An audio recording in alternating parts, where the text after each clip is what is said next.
Oi gente, tudo bem? No vídeo de hoje eu vou falar sobre um assunto que muitas mamães e papais por aí têm muitas dúvidas. Muitas de vocês que me acompanham há bastante tempo sempre me perguntam em relação à fala do bebê. É uma dúvida recorrente de muita gente me pergunta como eu passava por cima de alguns comentários em relação à demora que o Rodrigo teve pra falar, né? Ele demorou bastante pra falar. É uma das coisas que os pais mais me perguntam, né? As mães me mandam quase sempre, já recebi várias sugestões de vídeo pra falar sobre a fala do bebê, sobre como eu enfrentei esse passo, né, do bebê demorar pra falar, já que eu tinha o Bernardo que falou tão rápido.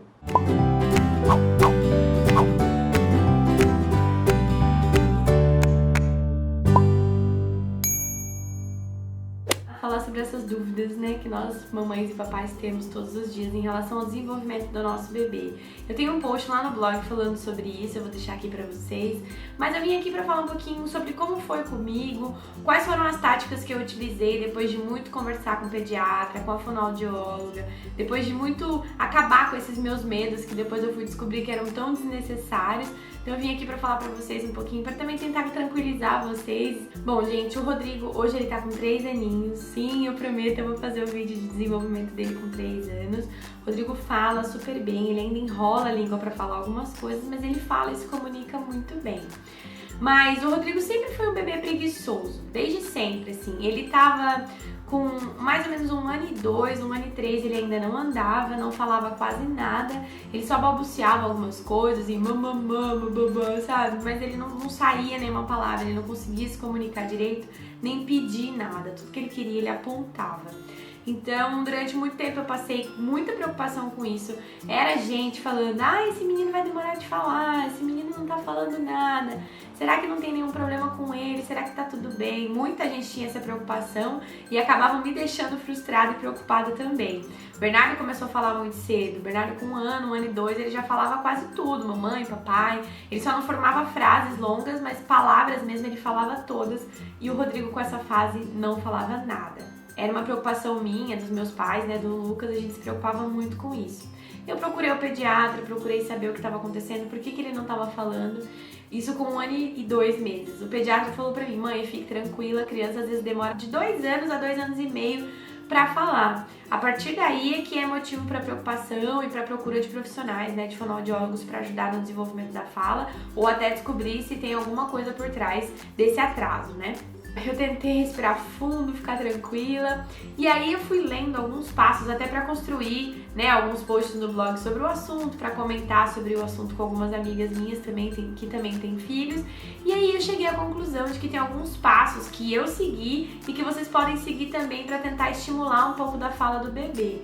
Mas fiquem tranquilas se eles demorarem um pouco para falar, tudo depende da questão dos estímulos e tem muito da personalidade da criança também. Cada criança ela tem uma fase de desenvolvimento diferente da outra. É muito difícil a gente comparar os nossos filhos com os filhos de outras pessoas, né, de amigos ou de outras pessoas, porque a gente acaba caindo naquela coisa de, poxa, seu filho faz, meu filho não faz, que estranho, né? A gente acaba nesse círculo vicioso de que todas as crianças têm que fazer as mesmas coisas nas fases que os livros trazem, né? Então tem aquelas cartilhas que com tantos meses a criança começa a engatinhar, depois com tantos anos começa a falar as primeiras palavras, mas não é bem assim, não existe um manual para criança, cada criança ela vem de um jeito, ela vem programada de um jeito, de fábrica, e eles têm fases de desenvolvimento diferentes. Então tem crianças que com algumas idades, por exemplo, já andam, outras não, ou então já falam e outras não, ou se comunicam de outra maneira e outras não. Eu sei que tem algumas crianças que aprendem linguagem de sinais, né, desde pequenininho.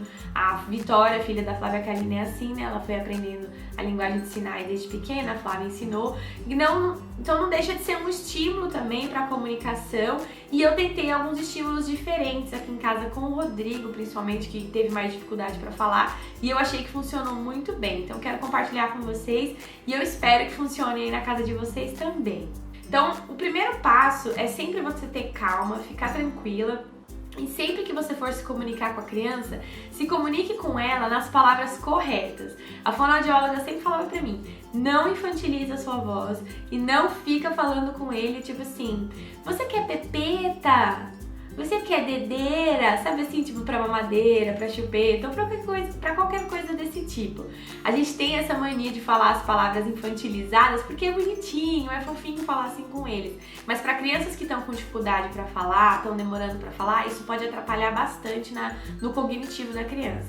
Então, a primeira dica que a fonoaudióloga me deu é: fale sempre a pronúncia da palavra correta. Então, você quer água, você quer a sua chupeta, você quer a sua mamadeira, sempre vai falando com eles. Claro que a gente pode utilizar a vozinha mais infantil, mais fofinha, a gente é mãe, não tem como a gente não fazer isso. Mas procure sempre utilizar as palavras corretas e de uma maneira correta para que a criança consiga entender e consiga, de repente, falar de algum jeito aquela palavra. Claro que da primeira vez não vai ser corretamente, mas ele pode tentar falar da melhor maneira e com o tempo ele vai aprender. Outra dica que ela me deu, então, para quem tem filhos mais velhos, peça a ajuda do irmão, das irmãs, dos irmãos mais velhos. O Bernardo, né, quando o Rodrigo começou, nas primeiras palavras, o Rodrigo começou a falar com 2 anos e 6 meses. Sim, 2 anos e 6. Antes disso, ele só falava algumas coisas, assim, perto dos 2 anos, ele começou a chamar mamãe, então ele falava mamã, mamã. Ele falava papai, então ele falava papá. Avó, ele falava abó. E água, ele falava a, ele só ficava assim, a, e depois ele começava, tudo pra ele era suco, ele aprendeu a falar a palavra suco, então tudo era cuco. Ah, ele queria água, era cuco, quero suco, também era cuco, tudo era cuco, e a gente ia repetindo pra ele, água, água. Então uma das coisas que ela falou pra nós é, peça a ajuda do irmão. Então sempre que o Bernardo ia brincar com ele, eu falava, Bê, conversa com ele, pergunta o nome dele, fala pra ele o seu nome, o nome dos brinquedos. Então o Bernardo falava, você quer o carrinho? Você quer brincar? Você quer comer? Você tá com fome? Fazia assim, um sinal de fome pra ele. E ensinando, até que ele começou a imitar o Bernardo em algumas coisas. Ele imita o Bernardo, na verdade, até hoje em tudo, né? Mas ele começou a imitar bem o Bernardo em várias coisas. E eu percebi que a ajuda do irmão mais velho foi fundamental pro desenvolvimento da fala do Rodrigo, com certeza. Outra coisa que ela me falou, me chamou a atenção, ela perguntou se por acaso eles brincavam com iPads e passavam, né, algum tempo na televisão. Eu disse que sim, então ela disse, corta. Não corta totalmente, mas ela falou, nas fases assim, nesses períodos que a criança tá nesse aprendizado, talvez o estímulo demais, televisão, rádio, iPad, celular, essas coisas podem atrapalhar na fala da criança. Apesar de a gente achar que ajuda, não ajuda. Ela disse que a melhor coisa que tem para a criança aprender a falar é a prática, é o contato visual e o contato com as palavras. Então pega um livro, lê pro seu bebê, fica lendo com ele, mostrando as figuras. Então, olha o cavalo, se for um livro de animais, né? Olha o cavalo, olha o gato, olha o cachorro, faz o som do cachorro. Como o cachorro faz? Au, au. Como é que o gato faz? Miau. E vai estimulando com esse tipo de coisa. E não com o visual só. Porque às vezes a televisão, ela tira muito a atenção da criança. Só fazendo um adendo em relação à fala, quando o Bernardo ele tinha mais ou menos uns 2 aninhos, o Bernardo começou a ter muita gagueira. O Bernardo não é gago, ele nunca foi gago, mas ele começou a gaguejar muito pra falar. E a gente levou ele fez tratamento 2 meses com a fonoaudióloga e ela explicou pra nós que essa gagueira dele é uma questão de estímulo. Quando a criança ela é estimulada demais, então televisão, iPad, muita gente, a escola, muitos estímulos ao mesmo tempo, essa criança ela começa, e principalmente se ela foi uma criança que começou a falar cedo, que foi o caso do B, ela começa a desenvolver esses mecanismos de fala e pensamento no tempo errado. Então, por exemplo, quando o Bernardo pensava em falar uma palavra, primeiro ele falava, depois ele formulava ela na cabeça dele. Então, às vezes ele ia falar, por exemplo, eu quero sair, então ele ficava, eu quer sair, sabe assim? Então ele começou a gaguejar. E ela falou que se esse tipo de coisa acontecer, você tem que procurar um fonoaudiólogo, uma ajuda, porque pode ser os primeiros passos para a criança se tornar gaga, entendeu? Então é bom sempre procurar a ajuda de um profissional, fazer um tratamento, e ele fez e realmente resolveu. Até hoje, quando ele tá em algumas situações de estresse, ele ainda gagueja um pouco. Agora no começo do ano que ele mudou de escola, ele tava gaguejando, mas ele já parou, então agora ele já melhorou, acho que ele já se ambientou com a escola e ele já melhorou, tá? Então, menos estímulo visual e, né, de áudio e mais estímulo de contato mesmo. Conversa, lê livro, leva pra ver as coisas na rua, pro parque, mostra as coisas, aponta e fala o nome, pede pra criança repetir, tá bom? É outra dica que a fonoaudióloga me deu e que resolveu bastante aqui em casa.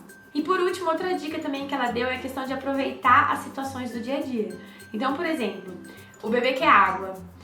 Aí a criança sempre aponta, né? A gente tem aquela mania de que sempre quando a criança aponta, a gente já corre pra fazer o que a criança pediu. E às vezes isso não é legal, porque a gente meio que tira esse esforço que a criança deveria ter de falar e pedir o que ela realmente quer. Então aproveita as situações do dia a dia. Então você vai brincar com a criança de alguma coisa, sei lá, brinquedo, colorido, blocos ou bonecos, pega dinossauro, carrinho, vários tipos de brinquedos diferentes e vai mostrando pra criança, olha o carrinho, olha o dinossauro, uau, e faz o barulho.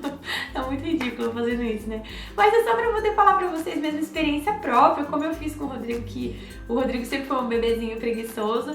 Então essa comunicação que a gente tinha de mostrar muitas coisas, e livros também ajudava bastante, esses livros de animais, livros de, né, várias coisas que a gente pode utilizar pra mostrar pra criança com figuras, ajudava bastante. Então meu irmão tem um livro muito lindo de figuras de animais, às vezes eu pegava o livro e mostrava lá na casa da minha mãe, olha o gato, o leão, ia mostrando, né, fazendo sons e tal. E ele foi pegando, gente.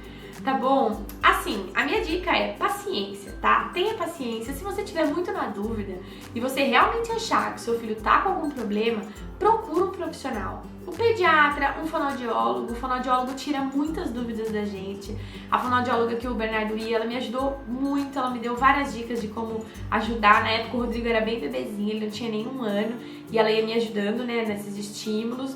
E o pediatra me ajudou bastante também, me deixou bem tranquila. Então fique tranquila, eu vou deixar o link do post aqui embaixo pra vocês. Mas não force nada, não fique nervoso. Uma coisa que a fonoaudióloga sempre me falava, principalmente quando o Bernardo gaguejava pra falar, ela falava, quando ele gaguejar, não fica falando pra ele, vai logo, fala, o quê? Isso deixa a criança numa situação de estresse tão grande, gente. E é muito sério, assim, porque a criança fica muito estressada, ela acaba ficando muito introvertida e ela não consegue falar. Ela acaba travando e às vezes realmente entra naquela fase de travar a fala e aí ela não consegue se libertar daquilo. E isso pode ser um problemão mais pra frente. Certo, gente? Então fiquem tranquilos, fiquem calmos, respirem fundo, procurem ajuda, tá? Se vocês tiverem alguma pergunta, alguma dúvida, deixa aqui embaixo pra mim, tá bom? Que eu vou contando mais pra vocês as minhas experiências. E logo, logo sai o vídeo sobre os 3 aninhos do Rodrigo, como que ele está, o que ele aprendeu, quais são as novas aí do nosso pequeno grande homem. Tá bom, gente? Um beijo enorme. Se você é novo, se inscreve aqui no canal, dá um like se você gostou desse vídeo pra ajudar a gente na divulgação e a gente se vê no próximo vídeo. Até mais, tchau!